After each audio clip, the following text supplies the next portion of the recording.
Olá, eu sou o professor Luiz Antônio Peixoto Vale, da série Checkmate Global. Estou gravando hoje, 29 de novembro de 2024, 29/11 de 24, o 143º vídeo da série complementar, juntando as peças e explicando o movimento. Tenho frisado que eu falo para quem quer ouvir, para quem quer entender. Para os demais, não há argumentos ou evidências suficientes porque eles estão tomados pela credulidade e assim estava previsto que seria. Estamos numa travessia em um mundo em transformação intensa e acelerada. Pense como você percebia a vida em janeiro de 2020 e como você a vê hoje. A conjuntura é completamente distinta. Nesse período, houve pandemia, guerras, ascensão e queda de governantes, implantação de uma nova agenda de costumes controversa, woke, DEI, ESG, para citar alguns itens dessa pauta controversa. Também aconteceu a evolução assustadora da IA, alterações significativas na imagem e no status quo das Forças Armadas do Brasil, etc. Muitas coisas mudaram. Conceitos centenários foram questionados e parcialmente alterados. Tudo isso em pouco mais de 4 anos. Em pouco tempo, muita coisa mudou e, pelo ritmo, vai mudar ainda mais e em menor tempo. Compreender esse contexto de mudança, para onde elas vão, que forças a influenciam e qual será a sua posição neste cenário é essencial para a sua própria segurança. Lembre-se, em 2020, num mês você andava livremente pelas ruas e no mês seguinte, nem sequer ir ao trabalho presencial você podia e o distanciamento social foi imposto. Não subestime a possibilidade de mudanças bruscas e radicais, porque você já as viveu. Uma frase de Sun Tzu em A Arte da Guerra é um bom roteiro a seguir. Abre aspas. Concentre-se nos pontos fortes. Reconheça as fraquezas. Agarre as oportunidades e proteja-se contra as ameaças. Fecha aspas. Por isso, nesse canal venho mostrando como o jogo acontece há mais de 4 anos. Neste vídeo, vou acrescentar evidências e depoimentos de autoridades que se somarão às milhares já apresentadas nos 142 vídeos já postados aqui no canal. Veja com calma este vídeo até o fim. Você, que é esclarecido, é quem se elege. Uma pessoa que queira estar bem posicionada nessa travessia precisa adquirir consciência situacional. Deixar de ser uma marionete conduzida pelas narrativas de plantão e agir como um analista e não um torcedor. Afinal, um grande ensinamento de Sun Tzu diz o seguinte, abre aspas, se você conhece o inimigo e conhece a si mesmo, não precisa temer o resultado de 100 batalhas. Se conheces a si mesmo, mas não conhece o inimigo, para cada vitória ganhará também uma derrota. Caso não conheça nem o inimigo nem a si mesmo, perderá todas as batalhas.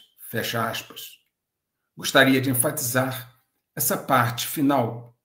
Caso não conheça nem o inimigo nem a si mesmo, perderá todas as batalhas. O que vem acontecendo é que a maioria das pessoas prefere não ver a realidade, notadamente quando os sinais lhe são desfavoráveis e contrariam suas crenças pessoais.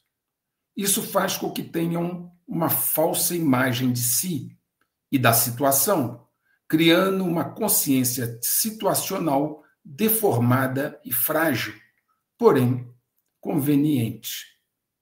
Optam por ficar numa zona de conforto mental, apoiadas em narrativas que foram verdades no passado, mas já não o são hoje. A impermanência e a dinâmica de mutação são as principais características hoje no cenário geopolítico da disputa pelo poder real e não pode ser ignorado sob pena de sucumbência. O que era verdade ontem não é hoje. A adaptação ao terreno é essencial. Uma frase de Sun Tzu que se encaixa nesta situação é a seguinte, abre aspas, a habilidade de alcançar a vitória mudando e adaptando-se de acordo com o inimigo é chamada de genialidade. Fecha aspas. Existe também um ditado que diz o seguinte, quem avisa, amigo é. Há uma década, escrevi vários artigos onde eu mostrei a sabotagem interna em andamento no Ocidente, citando inclusive que nos jogos de guerra da Rand Corporation, o Ocidente sempre se saía mal. Isso há uma década atrás. Hoje já se fala disso, mas há uma década atrás eram raros os que expunham esse quadro. No Brasil, praticamente ninguém. 6 anos depois, quando eu abri o canal em 2020, mostrei inúmeras evidências e depoimentos de militares e civis qualificados que corroboravam esse entendimento meu. O material é farto. Basta ver os 142 vídeos anteriores, onde está tudo registrado com suas datas e respectivas fontes e citações. O fato é que, à medida que o tempo passou, os oponentes se prepararam ativamente para um cenário de confronto que eles sabiam que viria, e o Ocidente só fez se enfraquecer. Não se preparou da mesma forma. Ao mostrar o poder crescente dos oponentes e o decréscimo do nosso, eu incomodei a alguns, notadamente aos nécios e torcedores, ávidos fãs de Hollywood, que ainda vivem no mundo do Top Gun ou na década de 90. Ocorre que sou analista e não torcedor, e não sou suscetível a operações psicológicas de controle de narrativa ou mitigação de danos. Os fatos se impõem. Os fatos se impõem e não há como negá-los para quem, naturalmente, tem discernimento. Basta citar poucos exemplos para dar luz a esta questão. Há 4 anos, se alguém perguntasse o que aconteceria caso Israel fosse atacado pelo Hamas e bombardeado com mísseis pelo Irã, seria quase unânime dizer que ambos, Hamas e Irã, seriam varridos do mapa em poucos dias. Todos se lembrariam, inclusive, da Guerra dos 6 Dias. Ocorre que foi exatamente isto que aconteceu. O Hamas e o Irã atacaram e, passados mais de um ano, Israel ainda não conseguiu vencer o Hamas e libertar os reféns. Isso é um fato.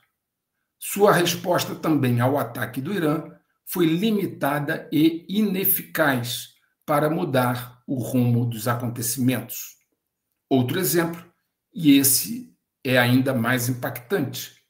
No canal de Suez, um grupo de combatentes chamados Houthis, que são do Iêmen, um país pobre, vem há meses confrontando as marinhas dos Estados Unidos, do Reino Unido e da França, que juntas não foram capazes ainda de vencê-los e liberar o transporte marítimo num dos canais mais importantes do mundo. Pelo contrário, tiveram que tirar seus navios dali sob pena de danos sérios e até mesmo de afundamento, como já mostrei. E isto incluiu 2 porta-aviões dos Estados Unidos, como também vou mostrar mais em detalhes daqui à frente. No terceiro exemplo e último, na Ucrânia vemos a OTAN lutar desesperadamente contra a Rússia, fornecendo dinheiro, armas, a ponto, inclusive, dos seus estoques estarem perigosamente baixos, e também se engajando diretamente no combate. O que está sendo visto é uma guerra de atrito, com as tropas russas avançando sem parar no leste da Ucrânia e agora com seus mísseis dizimando bases militares na Ucrânia, inclusive elevando bastante os óbitos de militares e mercenários dos Estados Unidos, Inglaterra e França, que estão lá estacionados para operar os mísseis ocidentais fornecidos à Ucrânia. Nos governos ocidentais, ninguém mais acredita numa vitória da Ucrânia, mesmo que esse apoio dobrasse. Recentemente, o secretário-geral da OTAN, Mark Rutte, admitiu em uma entrevista à Fox News que a Ucrânia não está em uma posição forte o suficiente para negociar o fim da guerra. E ele ainda acrescentou, abre aspas, neste momento, eles estão realmente em desvantagem, fecha aspas.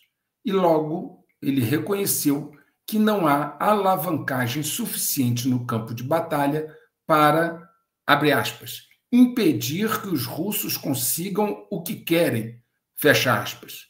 Vou repetir palavras do chefe da OTAN. Não há recursos para impedir que os russos consigam o que querem. Trump já sinalizou que deixará os europeus por sua própria conta.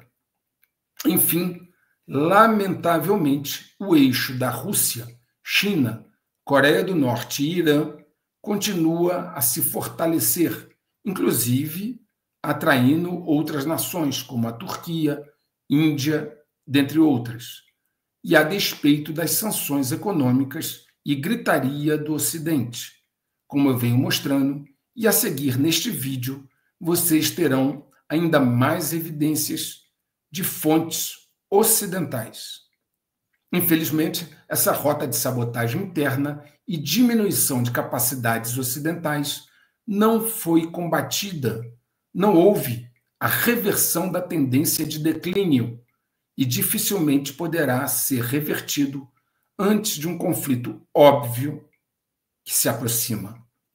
Chegamos ao ponto da China esnobar o secretário de Defesa dos Estados Unidos diversas vezes, recusando-se a reunir-se com ele, face aos seus repetidos apelos, quase súplicas por uma reunião.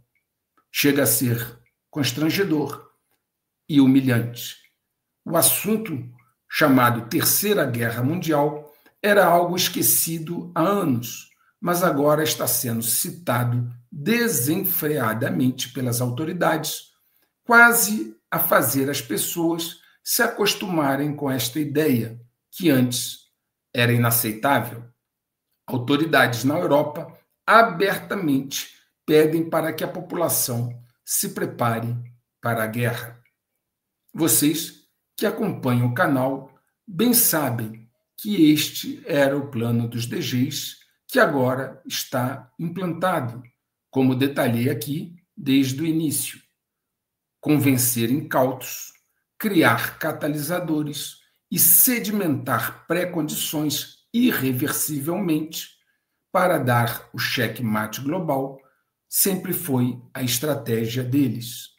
Os fatos e depoimentos que vou mostrar, mais uma vez, corroboram o que venho avisando há 4 anos. Uma pessoa pode se iludir o quanto quiser, mas uma hora os fatos esmagam as suas ilusões. Um axioma importante que não deve ser esquecido é: uma árvore se conhece pelos seus frutos. Vou repetir porque é importante. Uma árvore se conhece pelos seus frutos. De uma oliveira não sai banana. Nunca se concentre no que um político fala, mas observe atentamente o que ele faz. São suas obras que vão mostrar a você quem ele é, e não o que diz no discurso de simpatia, que é a política. A política e as eleições muitas vezes não passam de apenas um concurso de simpatia. Então, observe o que elas fazem, essas figuras, e não o que elas falam. As figuras públicas são mestres em prometer uma coisa e entregar outra, e isto é no mundo inteiro. Por isso, concentre-se no que ele entrega e não no que fala. Verifique, com isenção e discernimento, se a pessoa produz de verdade uma mudança real no status quo ou se são só palavras ao vento. Infelizmente, há uma forte tendência milenar alarmante no ser humano que o conduz diretamente à idolatria, e isto se torna mais forte em épocas de crise e insegurança. A necessidade de encontrar conforto emocional e ter alguma esperança faz com que se atribua a pessoas, expoentes políticos, qualidades que eles não têm, num processo que a pessoa faz de autoilusão. Movimentos políticos estão se transformando em seitas. É necessário afastar-se desta tendência e ser um analista e não um torcedor. Inclinar-se para o perfil de um analista, se você quiser ver as coisas com clareza, com imparcialidade, com isenção. Aqueles que tiveram e ainda têm tido desilusões são vítimas desse processo de busca de conforto e torcida irracional. Sun Tzu tem mais uma frase interessante. Ele diz, abre aspas, para ser vitorioso, você precisa ver o que não está visível. O que não está visível, fecha aspas. Afinal, uma das máximas do nosso canal é: só se desilude quem se ilude. Vou repetir.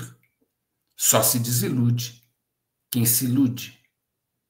Feitas essas considerações iniciais, vamos então dar uma olhada no que pode acontecer se Trump tomar posse no dia 20 de janeiro. Trump já aprendeu dolorosamente que ser eleito e tomar posse não significa conquistar o poder real. O poder real é outra coisa. Está ao nível da mão e não no tabuleiro. Bom, os peões DGs preparam duas armadilhas para Trump. A primeira é iniciar uma guerra suficientemente forte que ele não possa reverter. Na visão deles, essa guerra precisa ser ampla e severa para drenar os recursos da nação, para concentrar e drenar todas as forças dos Estados Unidos. Pode ser na Ucrânia, no Oriente Médio, em Taiwan ou uma combinação delas. Ao assumir, Trump teria então de lidar com esta difícil situação.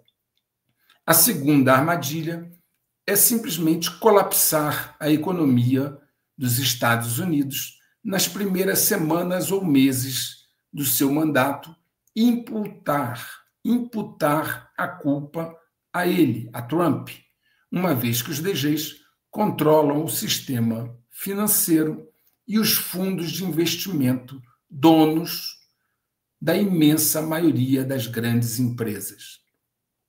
Podem ser uma ou outra armadilha, ou as duas combinadas.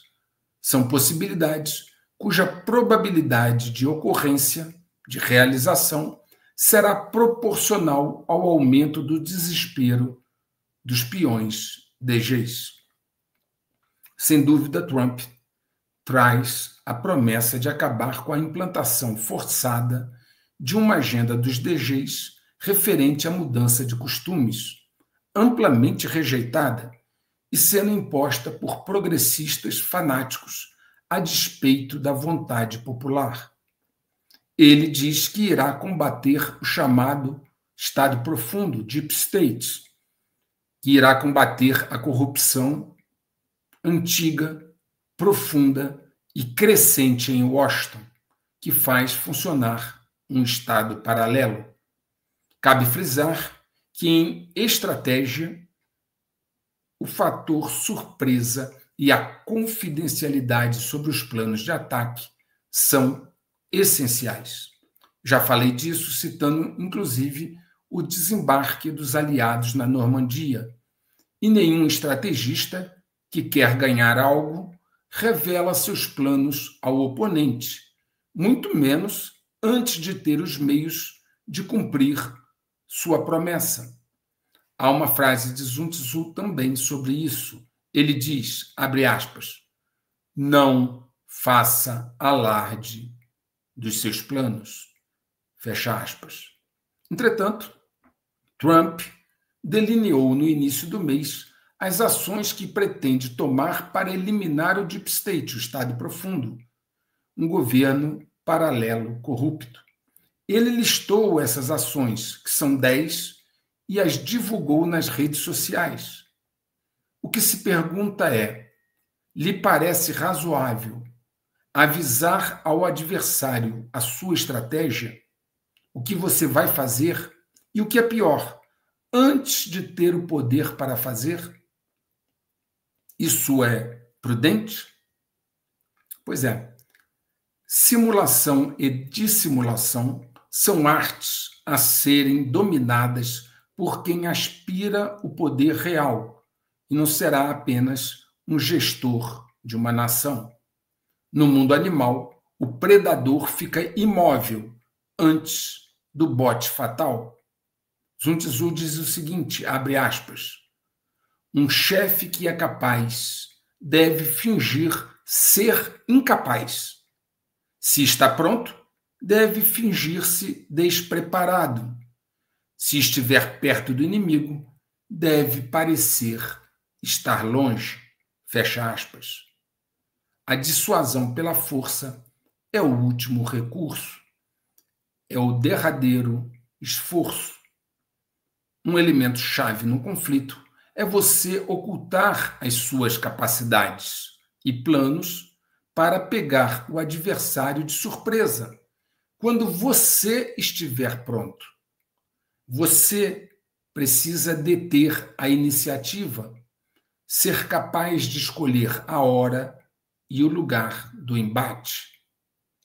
O sigilo é fator preponderante, assim como a surpresa, e são essenciais. Trump faz o contrário. Antes mesmo de assumir e ter o poder na mão, ele anuncia aos quatro ventos o que vai fazer. Pergunta-se qual a finalidade? Fazê-los, aos seus oponentes, se prepararem com antecedência, enquanto ele ainda não está no poder? Eu já falei dos inúmeros cavalos de Troia embutidos na campanha de Trump e agora, naturalmente, no seu futuro governo. A pergunta é: quem vai se livrar de quem? Eles se livrarão de Trump, porque já garantiram o vice, ou Trump se livrará deles? Ou será que eles governarão juntos? Há uma máxima muito importante que diz: Diga-me com quem andas, que te direi quem és. Observem bem as primeiras e mais importantes nomeações de Trump para o seu governo até o momento, além, naturalmente, do seu vice. Vou citar os principais que poderão influenciar a geopolítica atual e que irão compor o gabinete de Trump. Em primeiro, o secretário de Estado, senador Marco Rubio. 2, o secretário de Defesa, um ex-apresentador da Fox News, Pete Hegseth. 3, o conselheiro de Segurança Nacional, o ex-deputado Mike Waltz. 4, o diretor da CIA, John Ratcliffe. 5, o diretor da Inteligência Nacional, a ex-congressista Tulsi Gabbard. 6, a secretária de Segurança Interna, Homeland Security, a governadora de Dakota do Sul, Kristi Noem. 7, o embaixador em Israel, o ex-governador do Arkansas, Mike Huckabee. 8, o secretário de Saúde e Serviços Humanos, Robert F. Kennedy Jr. 9, o secretário do Tesouro, Scott Bessent, que inclusive é ex-funcionário do George Soros. 10, e por último, a embaixadora na ONU, Elise Stefanik. Nesse time desses 10 componentes, aparentemente Kennedy e Gabbard são peixes fora d'água. Pela biografia dos indicados, a primeira sensação é que haverá um bom combate à agenda progressista, notadamente ao movimento woke, políticas DEI, ESG, etc. Esse ponto da proposta de Trump provavelmente será levado adiante. Por esse mesmo prisma, dá para ver que a questão no Oriente Médio deve esquentar, uma vez que o perfil dos escolhidos é fortemente, em alguns casos até radicalmente, pró-Israel. O fato é que a guerra preferida de Biden é a da Ucrânia e a guerra preferida de Trump é a do Oriente Médio. Trump deseja sair da guerra da Ucrânia para concentrar-se na de Israel contra os árabes. E esse também é o movimento e a ideia reinante no seu gabinete. O perfil desse gabinete não deixa dúvida alguma sobre isso. Leiam as biografias e declarações de cada membro. Biden cometeu um erro. Ele traiu uma facção DG, colocando-se várias vezes contra a guerra no Oriente Médio, ao mesmo tempo que incentivava a guerra na Ucrânia. Veja que Biden propôs várias vezes cessar fogo no Oriente Médio, mas não fez o mesmo em momento algum em relação à Ucrânia, não de forma adequada. Ao fazer isso, Biden colocou-se contra interesses poderosos que entenderam então ser melhor tirá-lo de lá. Então, o roteiro, nessa eleição, não repetiu o roteiro anterior. Trump tem uma missão a cumprir.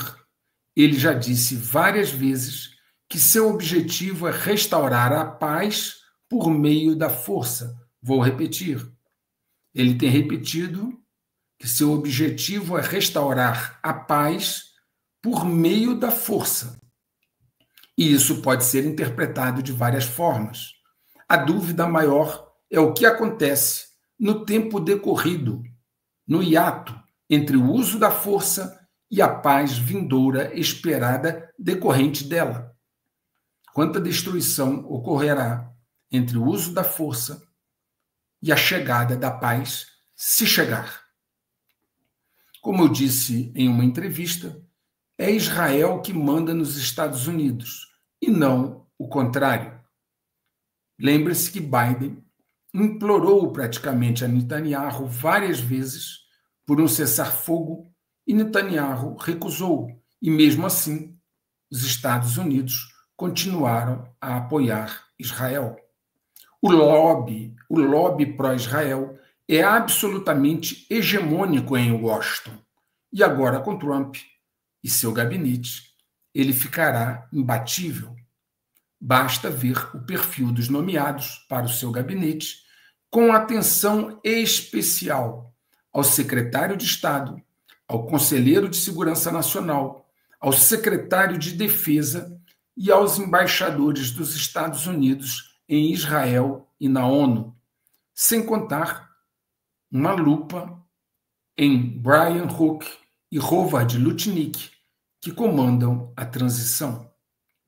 Uma breve análise de suas biografias e pronunciamentos vai dar um entendimento básico do rumo da política dos Estados Unidos no Oriente Médio. Tudo leva a crer que a guerra lá poderá agora tomar um forte impulso.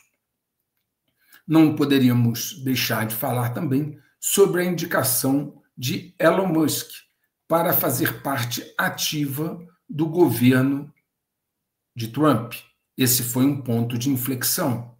Ele, Elon Musk, está se tornando uma peça central a sequestrar o poder.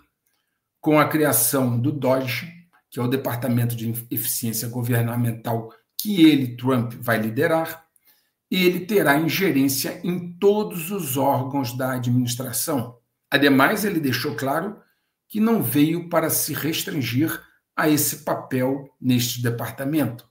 Ele tem atuado nos bastidores e suas várias fotos com Trump e família do Trump, mostram a proximidade e extensão da sua influência sobre o futuro presidente. Ele tem atuado em áreas que nada têm a ver com a sua designação para o DOGE, para o departamento. Por exemplo, Elon Musk tomou a iniciativa, convidou e fez uma reunião de 2 horas com o embaixador do Irã nas Nações Unidas, Amir Said Iravani. Foi o embaixador do Irã quem definiu o local para o encontro. A informação foi divulgada pelo New York Times. Os assuntos tratados, obviamente, não foram divulgados. Ele, Elon Musk, também entrou no meio de uma ligação telefônica entre Trump e Zelensky da Ucrânia. Ele simplesmente se envolveu na ligação telefônica entre os dois. Claramente, ele está interferindo nos dois cenários de guerra, seja a Ucrânia, seja o Oriente Médio, ao conversar com Zelensky e com o embaixador do Irã. Detentor de uma grande fortuna de tecnologias estratégicas que podem ser extremamente úteis, como os seus satélites espiões e armas embutidas, ele, Elon Musk, está abarcando claramente um grande naco do poder. Trump parece estar completamente envolvido por ele. Em 19 de novembro, Trump viajou ao Texas para assistir ao lançamento do 6º voo de teste do foguete SpaceX Starship, em Brooksville. Eu já falei de Elon Musk aqui e mostrei seus contratos bilionários com a área de inteligência e defesa. Ninguém recebe contratos bilionários do sistema a troco de nada. Serão 2 bilionários no poder, um com o poder visível e o outro bilionário com o poder invisível. Com o tempo, vamos ver qual dos dois prevalecerá. Por falar em situações anômalas, o chefe do Pentágono fez uma declaração estranha no dia 6 de novembro, logo após a eleição de Trump.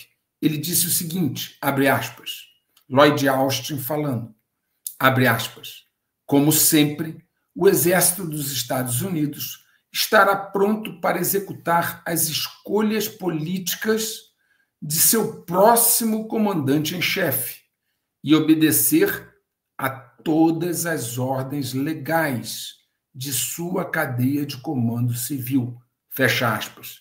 Vejam que é importante que ele frisou um aspecto: a todas as ordens legais. Nessa fala de Austin, 2 pontos são estranhos.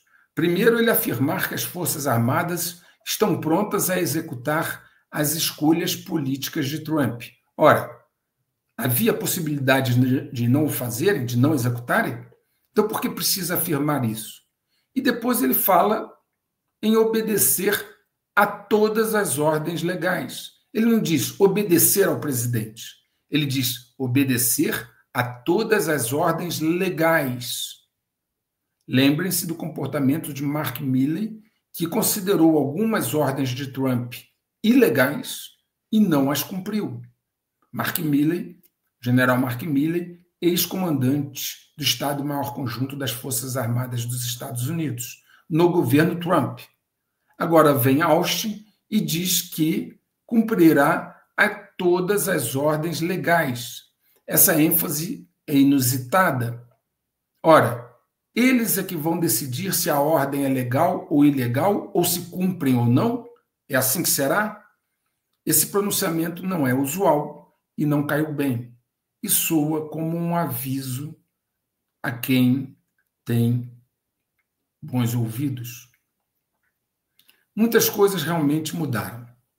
Um exemplo, como eu já mostrei aqui, é a China, que reiteradas vezes esnobou o secretário de Defesa dos Estados Unidos e não aceitou os seus convites para reuniões.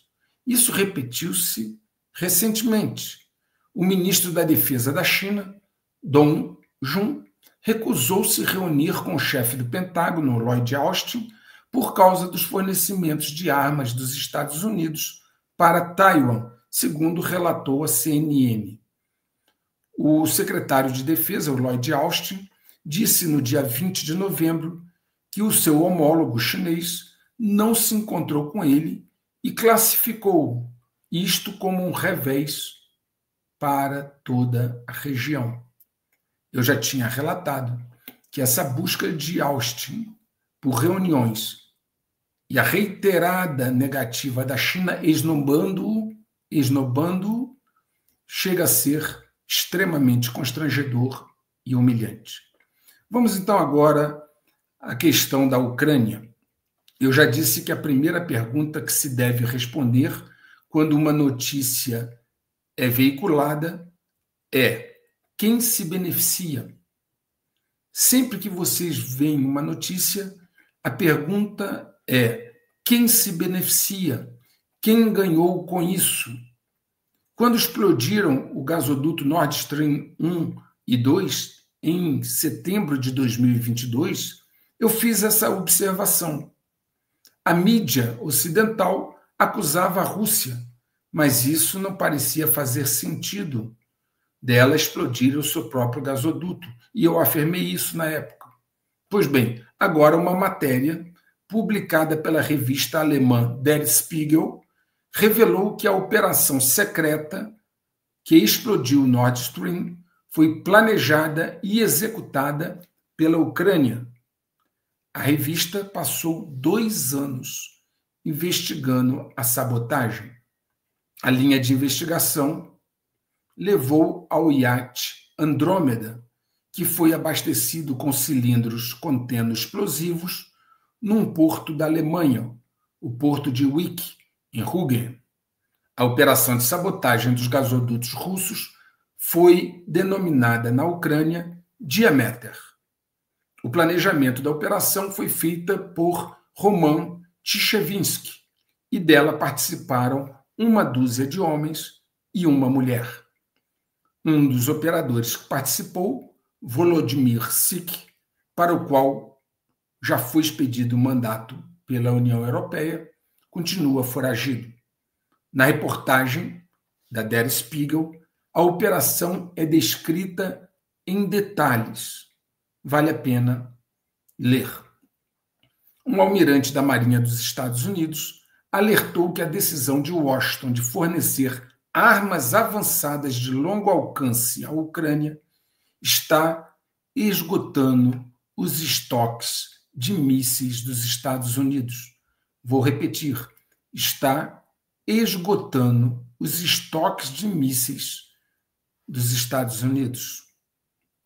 Na verdade, eu avisei que esse estoque estava se deteriorando não só nos Estados Unidos, como também na Europa. E também disse que este sempre foi o objetivo dos DGs, que é deixar o Ocidente incapaz de se defender. O almirante Sam Paparo, comandante do Comando Indo-Pacífico dos Estados Unidos, disse que no início da guerra, os Estados Unidos estavam enviando armamento menos valioso para a Ucrânia, o que não impactou profundamente a prontidão para grandes ameaças globais, como a China. Depois ele enfatizou que tecnologia de defesa mais avançada agora está sendo enviada para a Ucrânia, e isto representa um problema sério para as necessidades de defesa de longo prazo dos Estados Unidos, sendo ele veemente ao dizer o seguinte, abre aspas, e dizer o contrário disso é desonesto, fecha aspas. Então ele enfatizou que esse envio de armas para a Ucrânia pelos Estados Unidos representa um problema sério para as necessidades de defesa dos Estados Unidos. E ainda foi enfático. Ele está sendo claro em chamar de desonestos aqueles que negam este fato. Os Estados Unidos e a Europa têm feito todo o possível para isolar a Rússia e deter a cooperação que faz chegar a ela componentes importantes para o seu complexo industrial militar. Novas sanções foram anunciadas pelos Estados Unidos, visando agora muito fortemente a Índia, que ficou incomodada, mas não recuou em seus laços com Moscou. O primeiro-ministro da Índia, Modi, disse recentemente, abre aspas, minhas 2 visitas à Rússia nos últimos 3 meses refletem nossa coordenação próxima e amizade profunda. Nossa cúpula anual em Moscou, em julho, fortaleceu nossa cooperação em todos os aspectos, em todos os campos. E ele ainda continuou. Em 15 anos, o BRICS criou sua identidade especial e agora muitos países do mundo querem se juntar a ele. Fecha aspas. Pelas declarações do primeiro-ministro da Índia, o Modi, essas sanções dos Estados Unidos serão pouco eficazes e ele manterá sua aproximação estreita com a Rússia.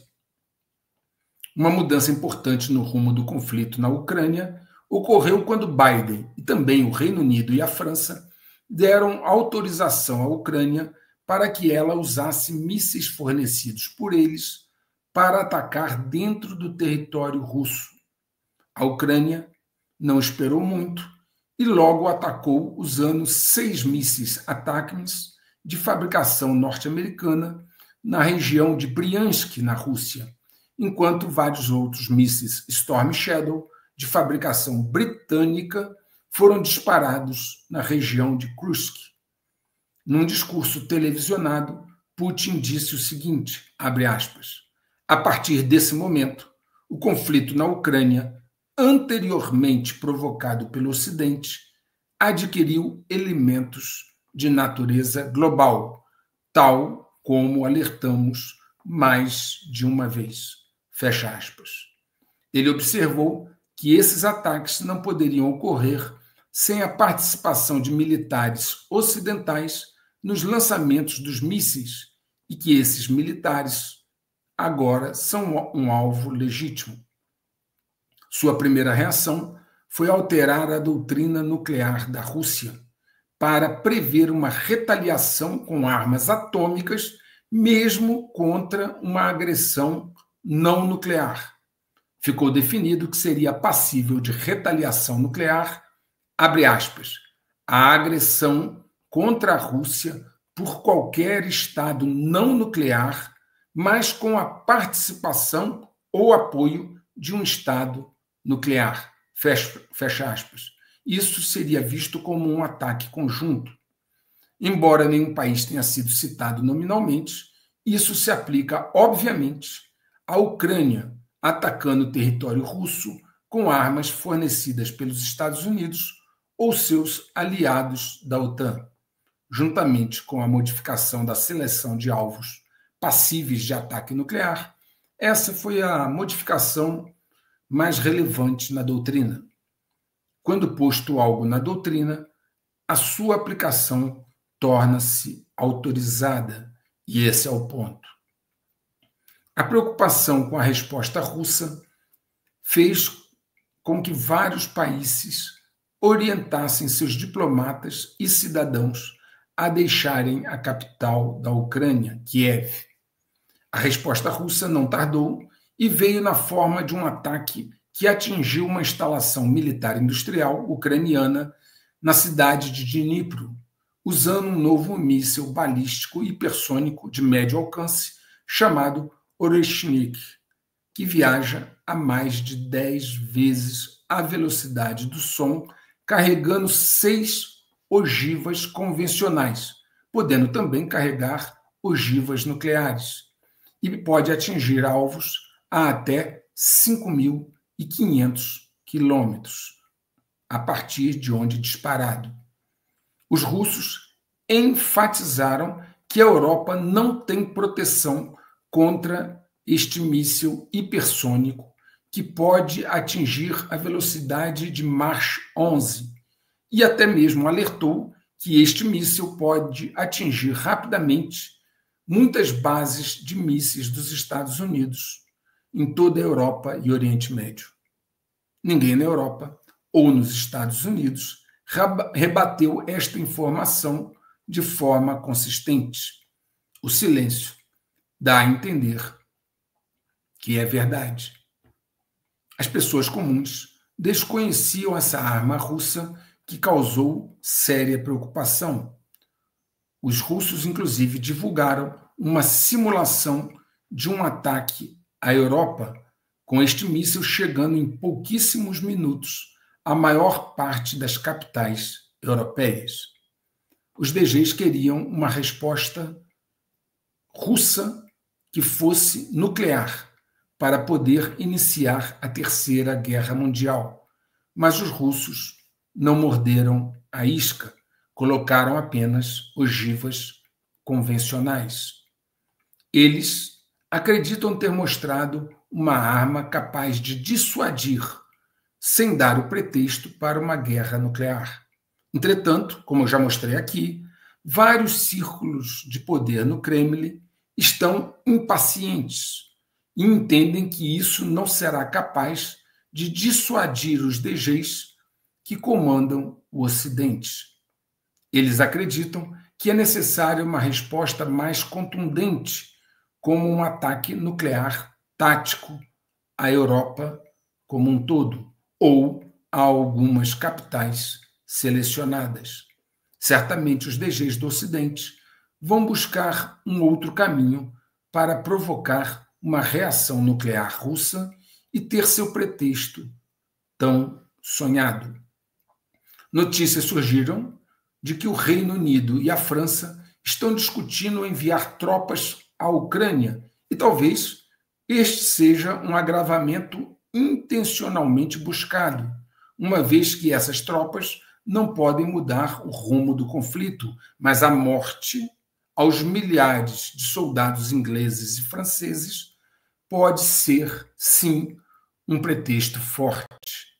O jornal francês Le Monde publicou uma matéria onde diz que as discussões sobre o envio de tropas ocidentais e empresas privadas de defesa, leia-se mercenários, ok? E essas discussões sobre esse envio dessas tropas para a Ucrânia foram reavivadas após a visita ao país, à França, do primeiro-ministro inglês Keir Starmer. O ministro das Relações Exteriores da França, Jean-Noël Barrot, disse à BBC que Paris não está descartando nenhuma opção. Ou seja, eles querem a guerra a qualquer preço. Na verdade, militares franceses, ingleses, estadunidenses e poloneses já estão na Ucrânia há bastante tempo. Seria impossível para a Ucrânia usar as armas fornecidas pelo Ocidente sozinha, pois eles não detêm a expertise, não detêm a tecnologia e nem os meios, como, por exemplo, orientação por satélites. O próprio Le Monde, da França, reconheceu esse fato ao dizer que, abre aspas, não é possível para os ucranianos usarem esse tipo de míssil sem alguma forma de apoio ocidental no solo, fecha aspas. Já existe, então, uma guerra com características globais acontecendo lá, pois envolve várias nacionalidades. Putin disse que a Rússia reserva seu direito de atacar as instalações militares de países que permitirem que suas armas sejam usadas contra ela, contra a Rússia. Assim, a Rússia passou a atacar com mísseis hipersônicos os lugares de onde os mísseis ocidentais na Ucrânia partem em direção à Rússia, matando assim dezenas de especialistas dos Estados Unidos, da Inglaterra e da França que estavam lá manipulando as armas ocidentais. Mas como esses especialistas oficialmente não existem, o Ocidente não tem do que reclamar, não pode falar do óbito desses diversos militares. E é essa lacuna que se quer preencher agora ao anunciar oficialmente a ida de soldados para lá. Aí, quando um soldado morrer, um militar morrer, você vai dizer, matou um soldado estadunidense, inglês, francês, porque aí você anunciou oficialmente que eles foram. Como até o momento não há esse anúncio, e se finge que não existe nenhum lá, à medida que os russos os matam, todos têm que ficar em silêncio. O presidente do Comitê Militar da OTAN, almirante holandês Rob Bauer, alertou as empresas para que se preparassem para um cenário de guerra. Vários países do norte da Europa estão distribuindo instruções impressas para a sua população no sentido de se prepararem para uma guerra. Todavia, há uma cisão sobre esse tema, com vários países europeus dizendo que não acompanharão essa escalada contra a Rússia, uma escalada que tem sido particularmente motivada pelo Reino Unido, em primeiro lugar, França e agora uma reticente Alemanha. Qualquer fagulha pode detonar esta situação. Muitos acreditam que os peões DGs da Europa provocarão a guerra com a Rússia antes do Trump assumir. A pressão sobre Putin está aumentando muito, porque vários na Rússia entendem que a política de autocontenção dele só fez incentivar a OTAN a avançar. É dito claramente em Moscou, nos círculos internos, que a dissuasão de Putin fracassou e fez a Rússia parecer fraca. Talvez a revelação agora por Moscou do míssil hipersônico Orishnik pode chegar a mudar esta situação, principalmente ao mostrarem que ele pode chegar às principais capitais europeias em poucos minutos. E isso soou como uma espécie de um aviso.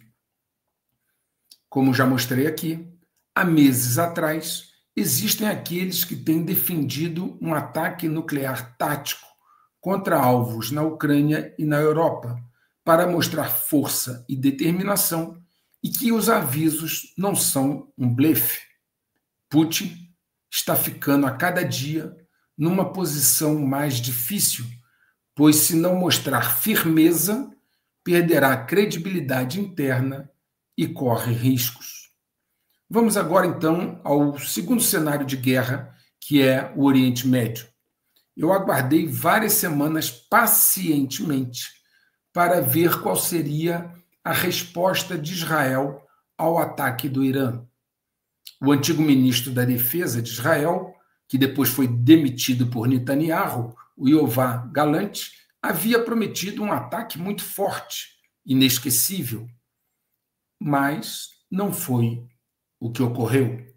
O que se viu foi um ataque limitado que não enfraqueceu significativamente o poder militar do Irã.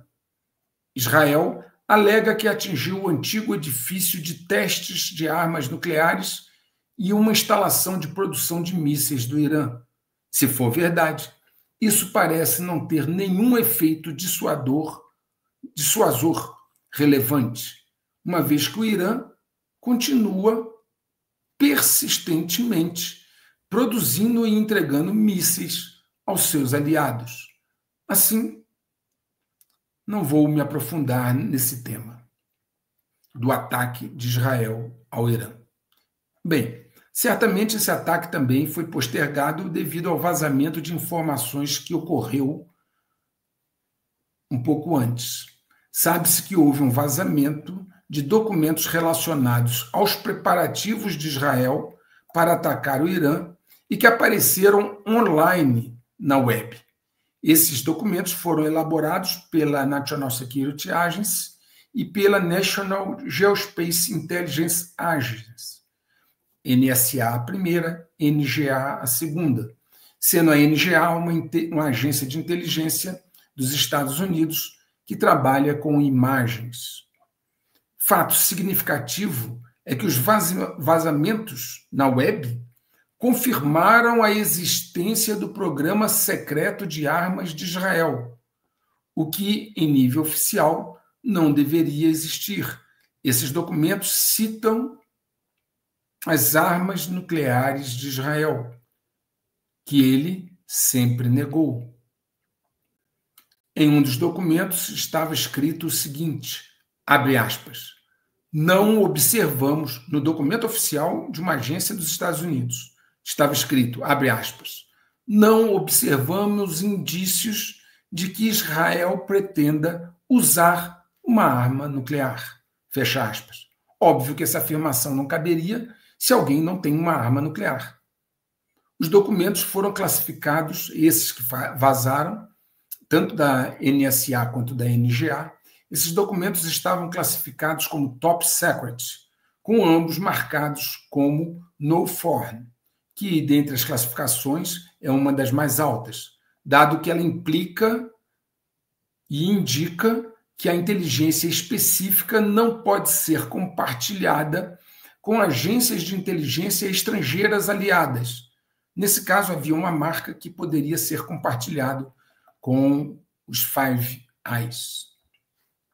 Os documentos incluem imagens de satélite feitas entre os dias 15 e 16 de outubro dentro de Israel, o que mostra que os Estados Unidos têm monitorado diligentemente, de perto, a atividade de Israel, incluindo o uso de satélites de vigilância para rastrear as operações da Força Aérea Israelense.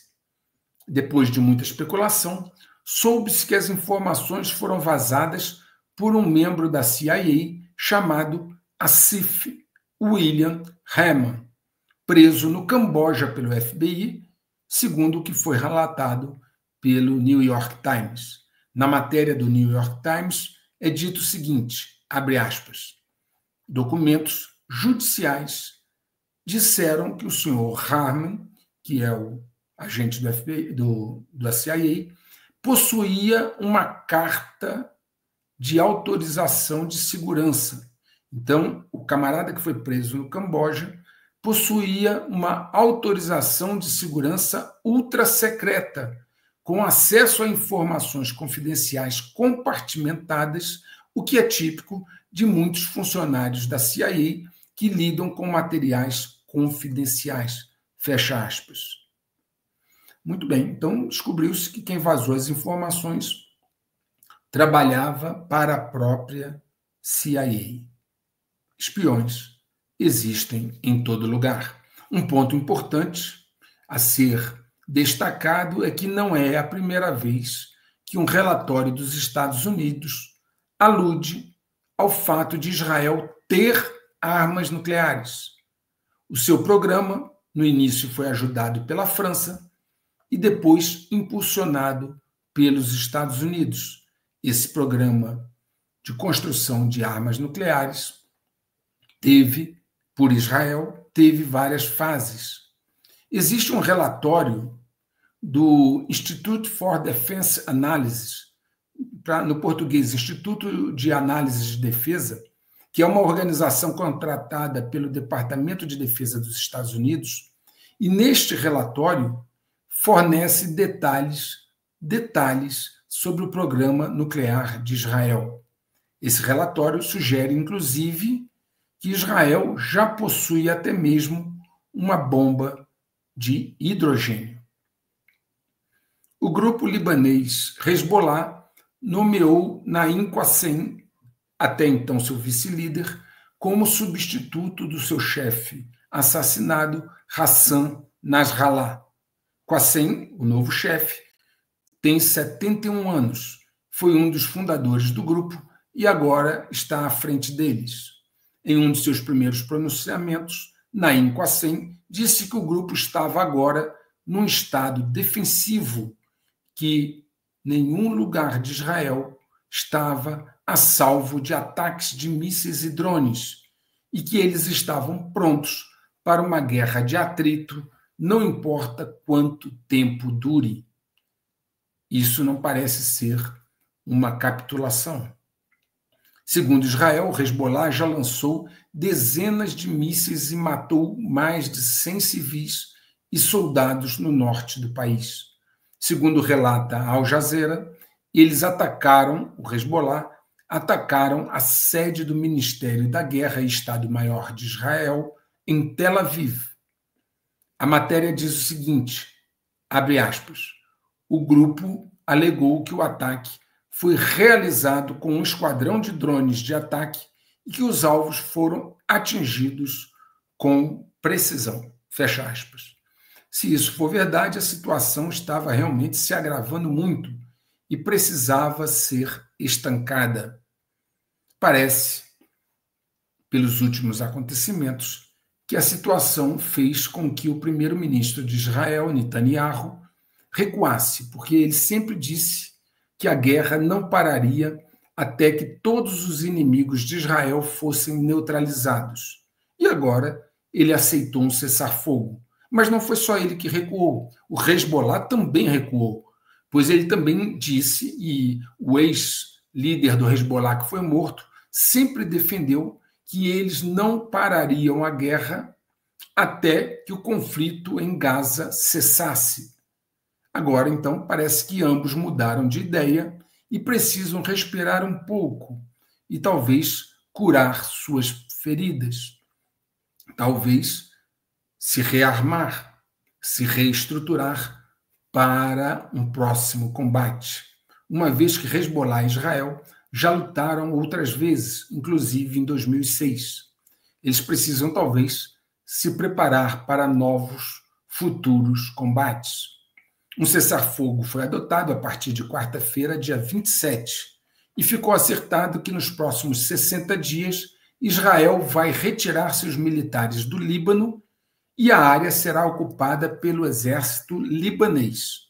E o Hezbollah, em contrapartida, recuará para o norte do rio Litani.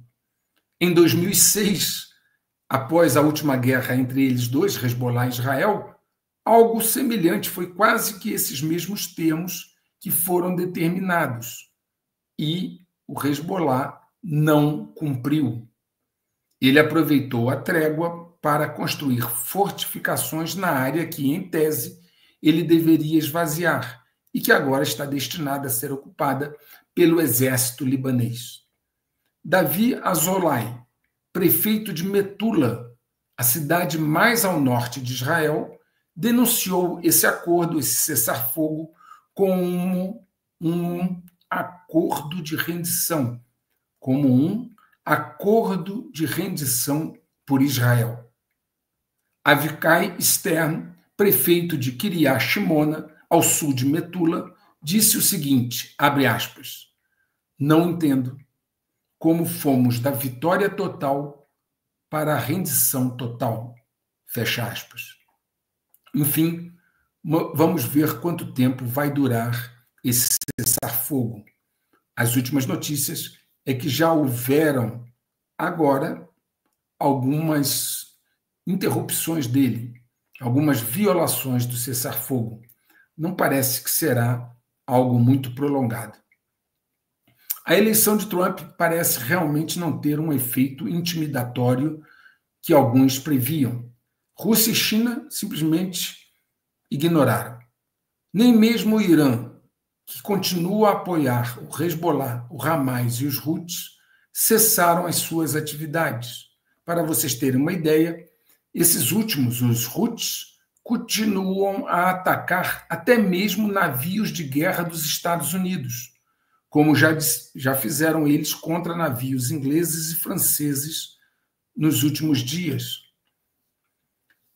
Mostrei, inclusive, em outro vídeo, o depoimento do comandante de um navio de guerra francês que teve de abandonar aquela área para não sofrer danos maiores. Yahya Saree, o porta-voz militar Houthi, escreveu no X que as Forças Armadas do Iêmen conduziram 2 operações militares, abre aspas, a primeira das quais teve como alvo o porta-aviões americano Abraham Lincoln, no Mar Arábico, com vários mísseis de cruzeiro e drones, e a outra teve como alvo 2 destroyers americanos no Mar Vermelho, com vários mísseis balísticos e drones. Fecha aspas, é o que ele escreveu no X. Segundo o secretário de imprensa do Pentágono, Major-General Patrick Ryder, os Houthis, esses que escreveram isso no X, os Houthis lançaram pelo menos 8 sistemas aéreos não tripulados unidirecionais, 5 mísseis balísticos antinavio e 3 mísseis de cruzeiro antinavio. Eles lançaram isso contra o USS Spruance, DDG-111, o código dele, e no USS Stockdale, nome de código DDG-106.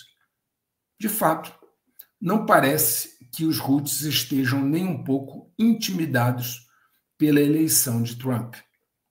O subsecretário de Defesa para Aquisição e Sustentação dos Estados Unidos, Bill LaPlante, discursou em um evento onde foi muito sincero ao dizer que os Houthis estão exibindo e implantando armamento avançado, especialmente mísseis que podem, abre aspas, fazer coisas simplesmente incríveis, fecha aspas. Vejam agora um subsecretário dos Estados Unidos falando com uma certa sinceridade sobre as capacidades de um grupo armado no Iêmen, que é um país pobre. Ele descreveu os Houthis, abre aspas, eles estão ficando assustadores, fecha aspas. Foi como Bill LaPlante descreveu. Ele descreveu que os Houthis estão ficando assustadores em termos de sua capacidade demonstrada por mais de um ano no Mar Vermelho, onde entraram em guerra contra navios israelenses e internacionais. Palavras do subsecretário. Ele fez esses comentários antes da cúpula chamada de Futuro da Defesa em Washington.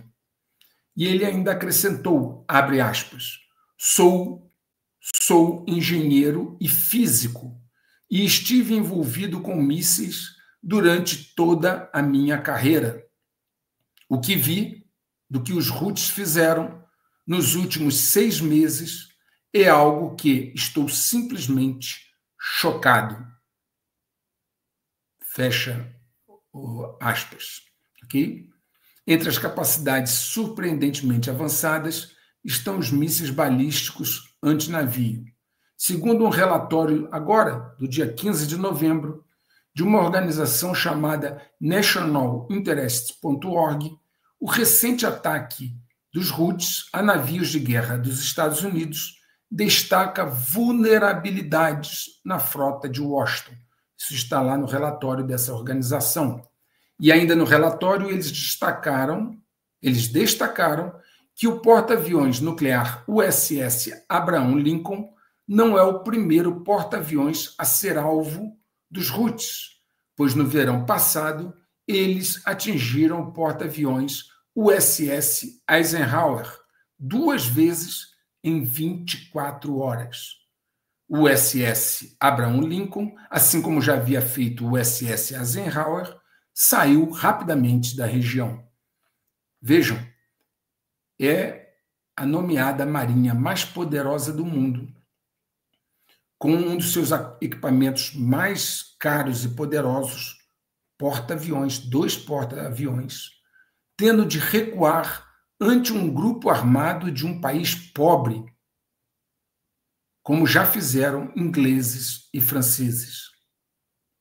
Como será quando eles tiverem de enfrentar a Marinha dos Estados Unidos e franceses e ingleses tiverem de enfrentar com seus porta-aviões uma barragem de mísseis hipersônicos que voam além do horizonte, lançados pelo inimigo em qualquer oceano?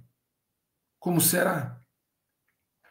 Vou mostrar para vocês mais à frente, nesse mesmo vídeo, um estudo feito por ingleses que mostrou que os porta-aviões são sempre afundados nesta situação.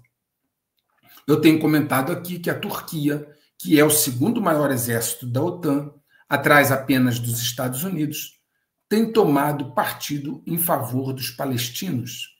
Agora ela saiu do discurso e fez uma ação concreta. Simplesmente, a Turquia proibiu que o avião do presidente de Israel passasse no seu espaço aéreo.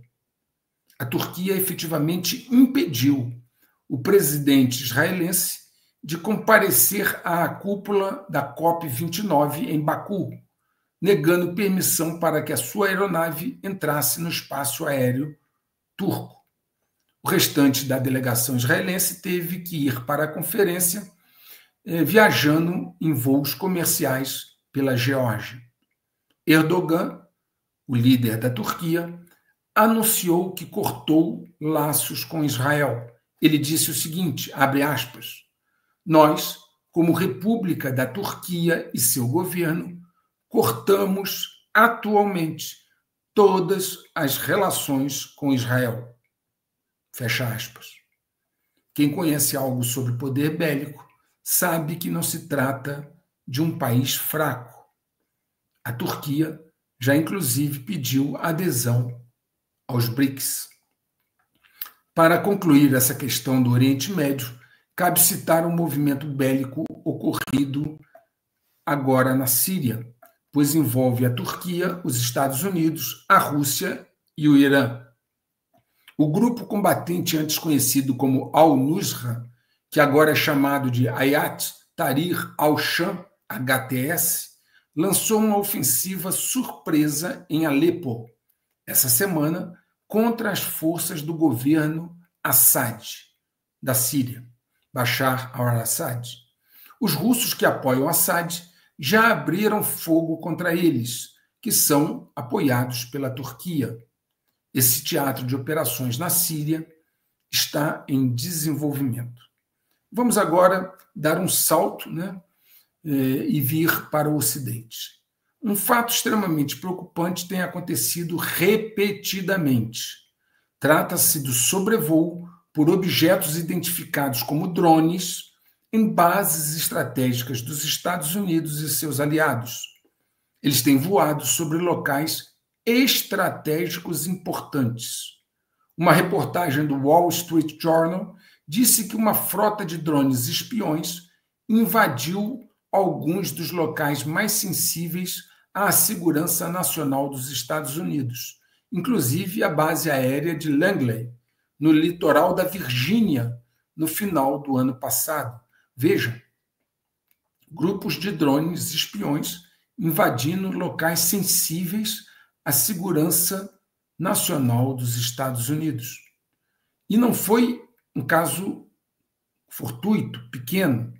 Por várias noites, militares relataram uma misteriosa violação de espaço aéreo restrito sobre um trecho de terra que tem uma das maiores concentrações de instalações de segurança nacional dos Estados Unidos, por várias noites. Isso aconteceu.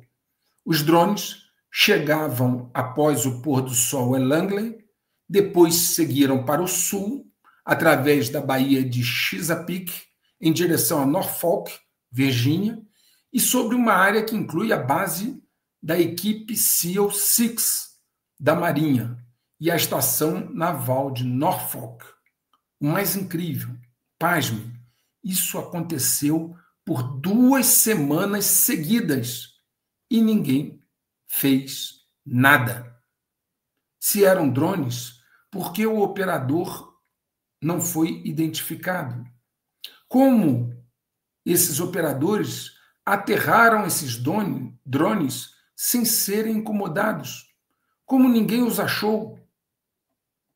O general da Força Aérea dos Estados Unidos, Mark Kelly, disse ao jornal que ficou perplexo com os relatos de drones espiões sobre a base de Langley. Mas não parou aí. Depois do que ocorreu lá, também aconteceu novamente no condado de Morris, em Nova Jersey, causando alarme, porque lá onde ocorreu estava na mesma rua da Unidade de Pesquisa e Fabricação Militar Picatinny Arsenal, uma instalação altamente sensível e confidencial, alto nível de segurança, Picatinny Arsenal. E tem mais. A crescente presença de enxames misteriosos de drones não parou só nos Estados Unidos. O The Guardian, da Inglaterra, relata que enxames de drones também foram avistados sobre 3 bases aéreas do Reino Unido. Pergunta-se, o que está acontecendo? Como os militares dos Estados Unidos e da Inglaterra não conseguem deter drones espiões? Isso faz lembrar o caso dos balões. Antes eram balões sobrevoando instalações estratégicas dos Estados Unidos durante uma semana. Agora são drones sobrevoando durante 2 semanas. Como pode a Força Aérea e os sistemas de defesa aérea dos Estados Unidos simplesmente não serem capazes de abater esses drones? Como pode eles serem impotentes assim? Pergunta-se, qual será a desculpa esfarrapada para uma falha tão grave? Ou será que as capacidades estão alardeadas, até mesmo em filmes, como Top Gun? Talvez essas capacidades não existam. Eu tenho mostrado aqui o desastre caríssimo que se tornou o caça F-35, o caça mais avançado dos Estados Unidos. Já mostrei relatórios do próprio governo mostrando a dimensão do problema. E também mostrei relatórios do próprio governo dos Estados Unidos dizendo que um enorme percentual dos caças F-35 não é apto para as operações de guerra. Agora chega outra notícia. O Pentágono está enfrentando uma decisão difícil em relação aos problemas crônicos e incapacitantes do F-35, porque há nele um superaquecimento causado por sua capacidade de resfriamento insuficiente. Um fator que alimenta a crise de resfriamento é que a equipe de design do F-35 projetou os aviões apenas com 14 kW de potência de resfriamento. No entanto, o F-35 não foi declarado totalmente operacional até que as capacidades do bloco 3F, um bloco de atualizações, fossem incorporadas. Capacidades essas que exigiam aproximadamente 32 kW de resfriamento e só foram lançadas recentemente, cerca de 30 anos após o início do desenvolvimento do F-35. Então, ele precisa de 32 kW de resfriamento e sua capacidade é de 14. A necessidade atual de resfriamento é mais que o dobro do que ele tem hoje para oferecer. Daí o superaquecimento. A atualização do Block 3F exigiu a modificação do sistema de resfriamento F-35 e isso impactou negativamente também a longevidade e a confiabilidade do motor F-135, que já estava lutando com problemas de confiabilidade há muito tempo, como eu já mostrei aqui.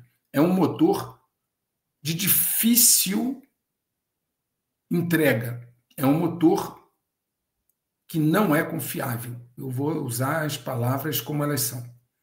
Um motor que não é confiável, com um detalhe. O F-35 é monomotor. Tantas modificações para corrigir o projeto foram feitas que o F-35 se tornou um caça monomotor mais pesado que muitos caças bimotor. Mike Friedenberg disse o seguinte sobre esse assunto, abre aspas, no final, o F-35 foi lançado com um motor destinado a ser pouco confiável,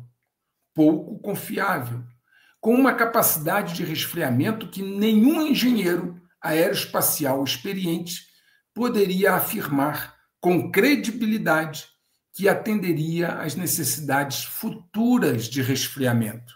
Fecha aspas. Isso é um projeto problemático, ineficiente e que a cada rodada para corrigir os seus erros fica ainda mais caro. O custo do programa do avião do caça de última geração F-35, incluindo a sustentação, agora está projetado em mais de 2 trilhões de dólares, 400% a mais em dólares ajustados pela inflação do que era a sua estimativa em 2007. 400% a mais.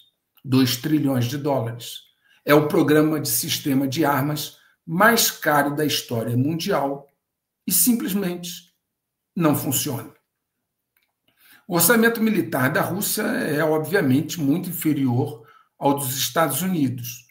E, mesmo assim, eles conseguem desenvolver armas com tecnologia avançada, como foi o caso do míssil hipersônico Oreshnik, que eu mostrei aqui, e que não tem similar no Ocidente.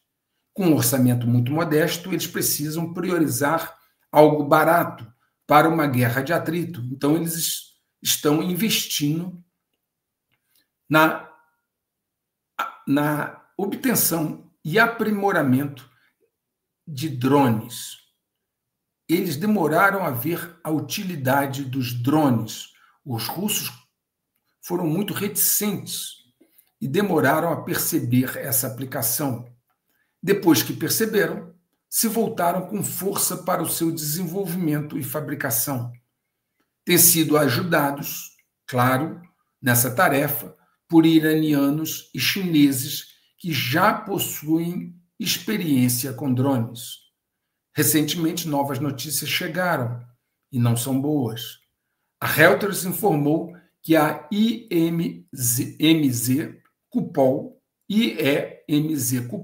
uma empresa russa, desenvolveu e testou em voo um novo drone militar de ataque de longo alcance, com a ajuda de especialistas chineses.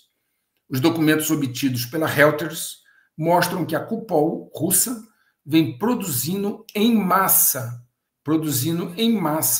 drones militares em fábricas chinesas. Vamos agora, então, dar uma olhada na Marinha dos Estados Unidos. A Marinha dos Estados Unidos tem entre seus pontos mais fortes a sua frota de submarinos, notadamente os nucleares. O deputado Ken Calvert, republicano da Califórnia, que é presidente do Subcomitê de Dotações de Defesa da Câmara, acaba de revelar que o programa de submarinos da classe Virginia, que é o mais avançado dos Estados Unidos, está pelo menos 2 a 3 anos atrasado e deve estourar o orçamento. Aliás, essa história de atrasar projetos caríssimos e estourar o orçamento já virou rotina, né? O deputado escreveu o seguinte, abre aspas, o sistema da Marinha de manter métricas e relatar fatos é obscuro e falho, na melhor das hipóteses, enganoso na pior. Não está claro para mim que alguém tenha informações precisas sobre a trajetória de qualquer programa de construção naval, fecha aspas. O deputado está colocando em dúvida o programa inteiro, ok? Calvert também disse que, junto com a Virgínia, né, o programa, vários outros programas da Marinha estão em crise. O programa Virgínia não está apenas em crise, segundo ele, mas também está gerando uma crise porque até mesmo os mais novos submarinos da classe Los Angeles estão se aproximando da idade de aposentadoria. Mesmo que a Marinha consiga extrair mais 3 ou 4 anos de serviço de alguns deles da classe Los Angeles, mais submarinos de ataque serão aposentados do que os que estão sendo construídos e comissionados atualmente. Estima-se que o número de submarinos de ataque dos Estados Unidos vai cair abaixo de 46 até 2030. E para piorar essa situação, um relatório do Congressional Research Service observou que apenas 63% dos submarinos de ataque estavam disponíveis para implantação, o que reduz, então, esse número de 46 para 29. Enquanto isso, de acordo com os relatórios da Asia Times, até 2025, não é nem 30, até 2025, a China terá 65 submarinos de ataque e até 2035, 80 submarinos de ataque, bem mais que o dobro dos Estados Unidos. Os Estados Unidos têm 7 estaleiros navais e a China mais de 20, trabalhando dia e noite. Eu já mostrei aqui que a capacidade de produção da China, num relatório que, salvo engano, ela era da inteligência naval dos Estados Unidos, é 235 vezes maior que a dos Estados Unidos, a capacidade de construção. Salvo engano, esse relatório era da inteligência naval. Só ir lá no vídeo e dar uma olhada. As Forças Armadas, na verdade, dos Estados Unidos, elas estão amarradas ao complexo industrial militar, que somente visa lucro. São empresas que não conseguem mais, essas Forças Armadas, focar em eficiência e eficácia operacional, dada a proximidade do complexo industrial militar e os objetivos divergentes. Esses erros que têm acontecido nesses programas, seja o F-35, seja o programa naval dos submarinos da classe Virgínia, esses erros não podem ser considerados totalmente aleatórios.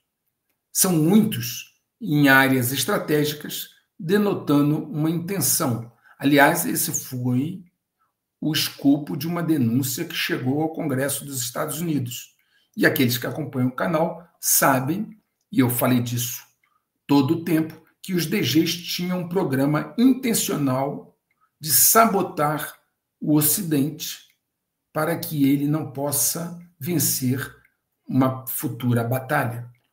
E essa história de sabotagem chegou agora ao Congresso dos Estados Unidos.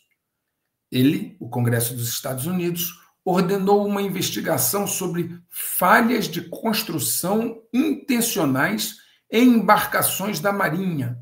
Veja, uma investigação sobre falhas de construção intencionais em embarcações da Marinha. Isso após um construtor naval, num relatório do Newport News Shipbuilding, ter descoberto soldaduras defeituosas em vários submarinos e porta-aviões dos Estados Unidos. Eu vou repetir de tão espantoso. Esse construtor naval descobriu soldaduras, uso de soldas, defeituosas em vários submarinos e porta-aviões dos Estados Unidos. Então, há quanto tempo isso está acontecendo? A empresa que denunciou é um dos estaleiros nucleares nos Estados Unidos que constrói porta-aviões e também seções de submarinos de ataque da classe Virgínia, que é o mais avançado, e submarinos de mísseis balísticos nucleares da classe Columbia. Não é um estaleiro qualquer. Ele trabalha com as armas mais avançadas dos Estados Unidos, da Marinha dos Estados Unidos. O estaleiro também disse que descobriu que as falhas, abre aspas, palavras deles, podem ter sido feitas intencionalmente, fecha aspas. Vejam a gravidade do assunto. Esse estaleiro top, que mexe com as armas mais importantes da Marinha dos Estados Unidos, disse que descobriu que essas falhas podem ter sido feitas intencionalmente. Isso era para ser uma notícia mundial, mas claro que não há interesse em divulgar isso, Em uma declaração, o Comitê de Serviços Armados da Câmara encarregou o Pentágono de investigar o assunto e elaborar um plano para como proteger embarcações da Marinha contra mais adulteração. Mas a pergunta é, e as que já estão adulteradas? Como você vai fazer? O Comitê do Congresso disse o seguinte, abre aspas, é profundamente preocupante saber que soldas defeituosas podem ter sido feitas intencionalmente em submarinos e porta-aviões da Marinha dos Estados Unidos. Fecha aspas. Essas soldas defeituosas, obviamente, podem estar agora trabalhando, se envolvendo em embarcações, inclusive submarinos nucleares, que podem descer a 250 metros de profundidade. Então, volto a dizer, tudo bem, é preocupante, e pediram para que a Marinha construa um plano para se proteger das adulterações. Mas e os porta-aviões e submarinos nucleares que já estão em operação com soldas defeituosas? Qual é a medida?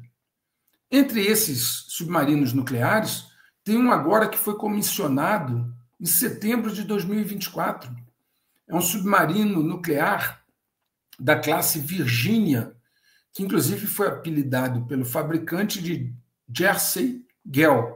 O nome dele é New Jersey, USS New Jersey, mas foi apelidado como Jersey Gale por ser o primeiro totalmente integrado em termos de gênero, segundo declaração do vice-almirante Robert Gaucher, comandante da Força de Submarino do Atlântico.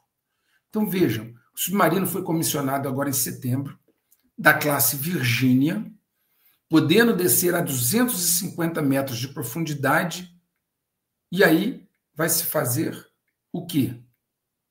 Pergunta-se, como a Marinha dos Estados Unidos chegou a este ponto?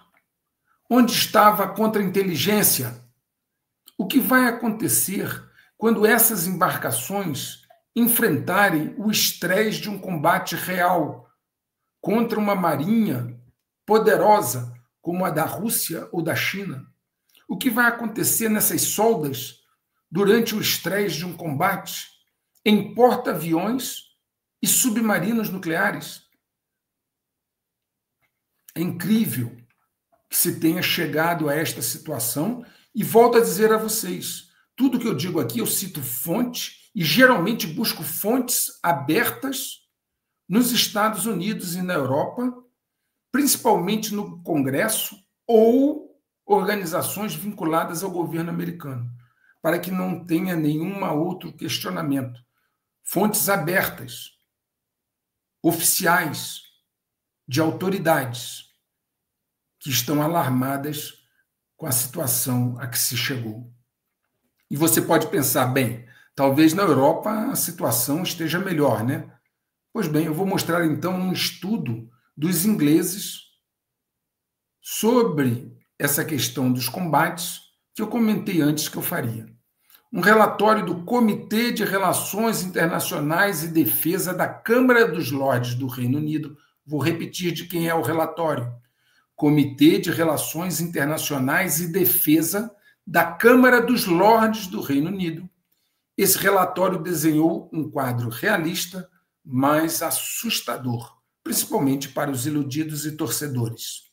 No relatório diz que o exército britânico não tem tropas suficientes para lutar uma guerra moderna e está despreparado, escrito no relatório, despreparado para um potencial conflito com a Rússia. Para vocês terem ideia, o exército britânico atualmente conta com 72 mil militares na ativa. Vou repetir, o exército britânico tem 72 mil militares na ativa. Para vocês terem uma ideia, a Rússia está expandindo o seu exército, e eu já noticiei isso, e o seu exército vai chegar a 2,38 milhões de militares. O exército britânico, 72 mil. O da Rússia está chegando a 2,38 milhões de militares. A China tem um exército de 2,05 milhões. A Índia tem um exército de 1,4 milhão de militares. E os Estados Unidos, que fica em quarto lugar, tem forças armadas, um exército com 1,3 milhão. 72 mil militares no Reino Unido é obviamente irrelevante numa guerra atual, como o estudo que eu citei já apontou, né? Acompanha comigo o que vai acontecer à medida que eu narrar o que está escrito no relatório. O relatório diz assim, abre aspas, a guerra na Ucrânia, no entanto, mostrou que em um conflito entre dois estados tecnologicamente capazes, a tecnologia não é uma bala mágica que pode acabar rapidamente com uma guerra. Fecha aspas. Acrescentando, inclusive, que exércitos pequenos, abre aspas, porque são palavras que estão no relatório, exércitos pequenos são mastigados com o tempo. Fecha aspas. Mastigados com o tempo. 72 mil contra milhões.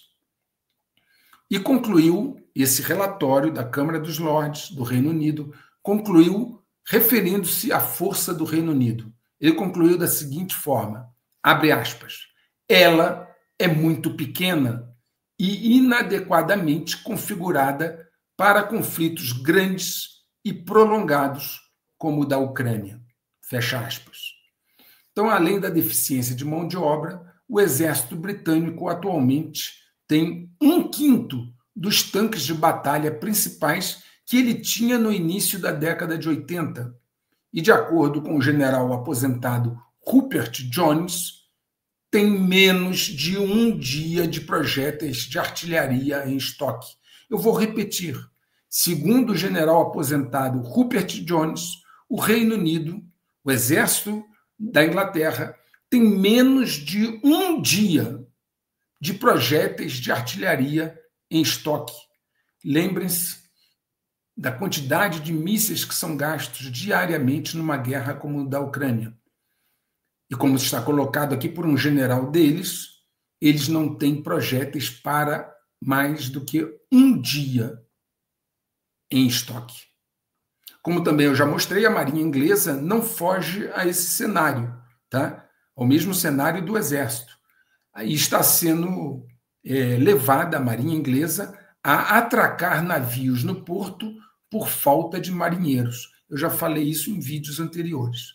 Esse mesmo jornal, o The Times, publicou uma matéria onde diz que na modelagem de situações de combate no mar pela Marinha Real do Reino Unido, mostra que, na maioria das situações, os porta-aviões britânicos não sobrevivem. Está lá escrito. E na modelagem de combate fica claro, feita por eles, que os porta-aviões britânicos não sobrevivem. E o comportamento dos porta-aviões americanos frente aos Houthis mostrou essa preocupação. Eles sabem que os porta-aviões não sobrevivem. No artigo que foi colocado, é afirmado que os sistemas de mísseis modernos são capazes de localizar e rastrear um porta-aviões de modo constante. Uma fonte familiarizada com jogos de guerra disse o seguinte ao jornal, abre aspas, na maioria dos jogos de guerra, os porta-aviões são afundados. Os navios eram particularmente vulneráveis a mísseis. Fecha aspas. O que se viu é que porta-aviões têm muito pouca ou quase nenhuma proteção contra mísseis. Se esses mísseis forem hipersônicos, então os porta-aviões são uma presa fácil. Em junho, um relatório do Comitê de Defesa da Câmara dos Comuns concluiu que as Forças Armadas britânicas estão consistentemente sobrecarregadas e não estão de forma alguma preparadas para lutar uma guerra de alta intensidade. Aí já é o relatório da Câmara dos Comuns do Reino Unido, dizendo, reconhecendo que eles não estão de forma alguma prontos para um combate no modelo atual, um combate de alta intensidade. Essa é a situação do Reino Unido, então, segundo um relatório deles mesmos. Essas avaliações, aliás, pouco otimistas, né, e sérias dúvidas quanto à capacidade de combate do Ocidente têm sido levantada por altos oficiais militares, tanto dos Estados Unidos quanto da Europa. E eu tenho mostrado isso aqui no canal persistentemente nos últimos 4 anos. Os inimigos do Ocidente avançaram, o cenário no campo de batalha mudou e pouco foi feito para adaptar-se a isso e manter as capacidades anteriores do Ocidente, que eram superiores. Já não se faz mais segredo sobre esse assunto, porque a situação é realmente muito grave. O jornal britânico The Times mostrou em uma matéria em que os líderes militares da União Europeia expressaram dúvidas sobre a capacidade da União Europeia de se defender em um conflito moderno, especialmente com o uso maciço de drones, levando em conta que mesmo alguns grupos terroristas avançaram mais neste setor do que a Europa. O chefe do Estado-Maior do Exército da França, Pierre Schell, disse o seguinte, abre aspas, palavra dele, o que temos diante de nossos olhos agora é que as capacidades tecnológicas significam que alguns inimigos menos ricos do que nós estão nos ultrapassando, e que até alguns grupos terroristas têm alguns drones ou algumas tecnologias cibernéticas e assim por diante, que são capazes de nos atacar. Palavras do comandante francês. Quanto a drones, o general Alphonse Mais, chefe do exército agora alemão, disse que o Ocidente está tentando alcançar alguns atores de outras partes do mundo que já estão muito à frente nesse aspecto. Como eu já havia dito, o quadro é dinâmico. E quem era forte antes pode não estar agora numa posição vantajosa. Tudo muda, há uma impermanência. O Ocidente foi sabotado por dentro e não avançou para manter suas capacidades superiores, estando agora a ser suplantado pelo Oriente. Bem, vamos à China então, já que estamos falando um pouco de Oriente agora. Xi Jinping fez uma reunião com Biden que ocorreu à margem da cúpula da APEC em Lima, Peru. Na ocasião, Xi traçou as 4 linhas vermelhas que não podem ser transpostas para manter um bom relacionamento com os Estados Unidos. Ele as relacionou para Biden, as 4 linhas vermelhas. Essa reunião durou quase 2 horas. Imagino que Biden ficou ali, né, sem saber muito o que dizer, dado o déficit cognitivo em que ele está. Então, Xi traçou para ele 4 linhas vermelhas que não podem ser transpostas. Quais são? Primeiro, a questão de Taiwan. 2, a democracia e os direitos humanos. 3, o caminho e o sistema da China. E 4, o direito ao desenvolvimento da China. Foi isso que ele disse para Biden, que são suas linhas vermelhas. Agora, francamente, esse negócio de linha vermelha já até cansou, né? E Trump provavelmente também não vai respeitá-las. Ele já avisou que vai impor uma tarifa geral de 60% aos produtos chineses, o que violaria a última linha vermelha que Xi colocou referente ao desenvolvimento da China. Vamos, brevemente, descobrir se isso é um blefe do Xi ou se a China realmente vai agir. 2025 para 2025 estão convergindo vários momentos em que vai ter que se provar se é blefe ou se realmente as coisas vão acontecer. Ser superior na capacidade de vigiar seu oponente no espaço, e eu já comentei aqui que o oponente, né, é sempre alguém em progresso que precisa ser vigiado, e que o espaço é, hoje, uma área em disputa estratégica. Então, você ter essa capacidade de vigiar o seu oponente no espaço e manter essa superioridade de vigilância é vital numa possível guerra com a Rússia ou a China. A verdade é que a China vem desenvolvendo capacidades que lhe permitirão destruir ou desabilitar satélites dos Estados Unidos. Em meados de 2021, uma entrevista com um engenheiro do exército chinês revelou que eles têm 3 mísseis com capacidade para ir da Terra ao espaço.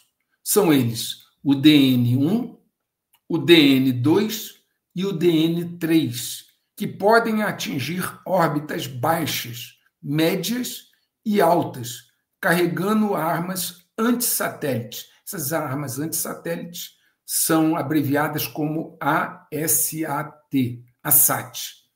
Em 2007, a China já havia mostrado o poder de uma arma cinética ao apontá-la e destruir um satélite seu mesmo, apenas para mostrar o poder da sua arma.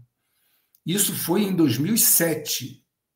Um relatório do Center for Strategic and International Studies mostrou que a China, adicionalmente à capacidade de destruir satélites usando armas cinéticas de destruição lançadas do solo, adicionalmente a isso, ela vem desenvolvendo capacidades de guerra eletrônica que podem interromper ou desabilitar satélites.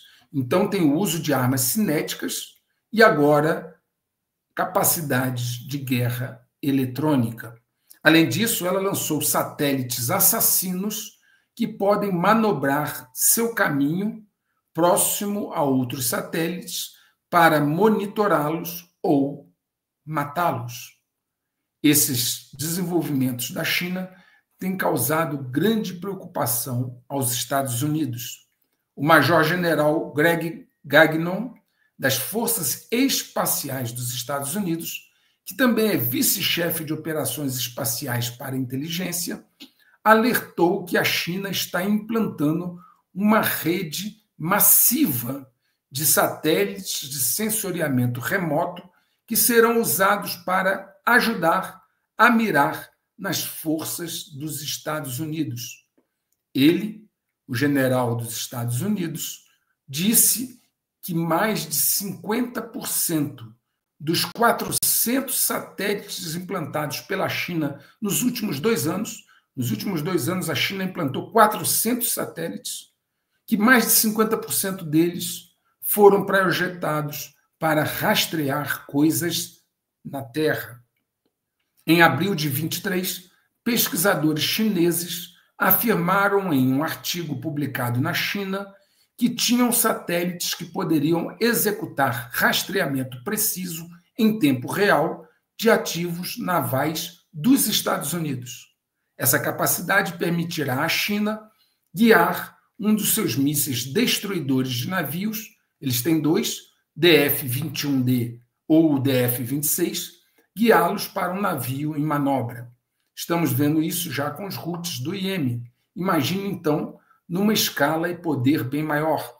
Imaginem os satélites da China guiando seus mísseis hipersônicos em direção aos porta-aviões ou grandes navios da Marinha dos Estados Unidos. A China também está a caminho de implantar 300 satélites Jilin-1 até 2025, que podem seguir e rastrear um caça F-22, por exemplo.